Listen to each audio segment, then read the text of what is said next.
When I saw this Dell PC listed for $15, I immediately wondered if I could somehow turn it into a gaming PC.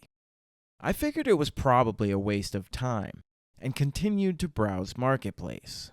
I probably would have never gave it another thought, but I accidentally hit the send message to seller button.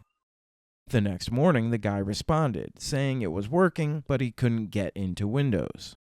It was only about 20 minutes away, so I figured it was cheap enough to take a gamble on it. I could see from the picture that it said Inspiron 3650, and I saw an Intel sticker but couldn't make it out. The only thing I could find out online was that it was likely a 6th gen Intel CPU.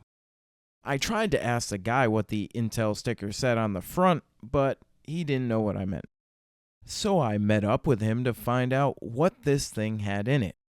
Unfortunately, it has an i3-6100. With only 2 cores and 4 threads, this thing is a dog. And as a bonus, it even had something rattling around inside of it. I was very curious to see what was bouncing around in there. So when I got home, I didn't even try to boot it and just opened the case to see what was inside. Luckily, it was only the hard drive cage that came disconnected from the case. It just needed to slide onto the cage. But I came to later find out that while it was bouncing around in there, it destroyed the Wi-Fi antenna. As if this PC wasn't useless already. I was also disappointed to notice that there were no extra power connectors coming off of the measly 240 watt power supply. This meant GPU upgrades are limited to cards that can only take 75 watts through the motherboard. The specs of this 2016 Dell PC are an Intel i3-6100, 8GB of DDR3L RAM, a 1TB WD Blue hard drive, and a DVD-RW drive. It didn't come with a power cable, so I found a spare and pressed the power button, but nothing happened. At first I thought it was the cable, but after playing with the power switch on the back, I got it to turn on. It did boot to Windows, but since I didn't have the password, I just installed a fresh copy of Windows. One problem that usually occurs when installing Windows on these OEM systems is that you need to get the drivers from the manufacturer before it will recognize a hard drive to install on. I was able to get them from Dell's website and add them to the flash drive. This whole process took a grueling amount of time on the old school hard drive. It brought me back to my childhood when you would spend all day installing Windows on a PC. After some testing, I found it could really only handle basic internet browsing. It was at this point where I seriously contemplated throwing this thing in the trash. But my love for PC hardware is too strong, so I decided to save this e-waste PC from the landfill.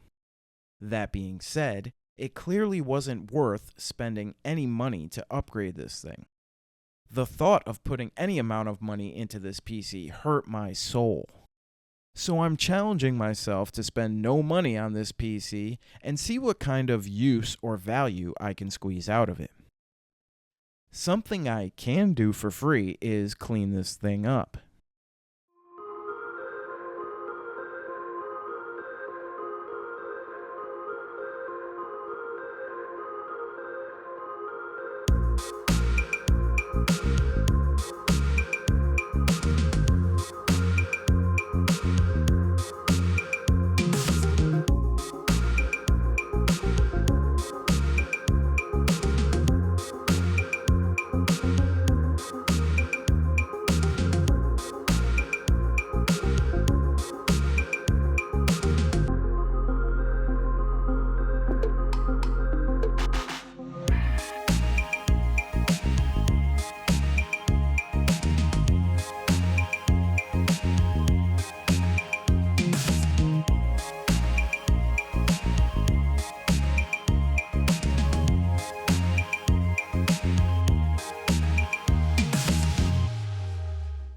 I did my best to clean all the dust and neutralize the cigarette smell, but I think it may never fully go away.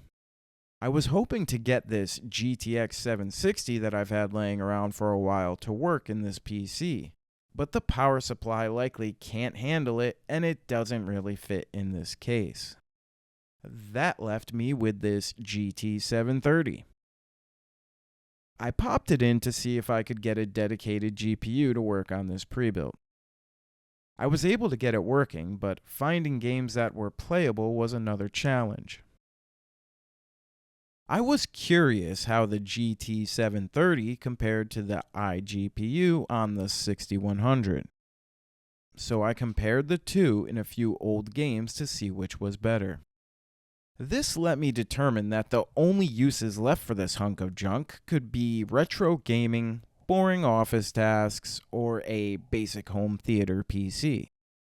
This thing will be perfect as a dedicated media PC for someone to break away from cable or streaming services and not have to worry about the hardware. Yes, you could jailbreak a Fire Stick to do the same task, but I think a PC is easier to operate and offers greater flexibility. The first thing I do when setting up a new PC is download Firefox and install uBlock Origin. Next, I run the Windows tweaks on the Chris Titus Tech utility to help speed up Windows.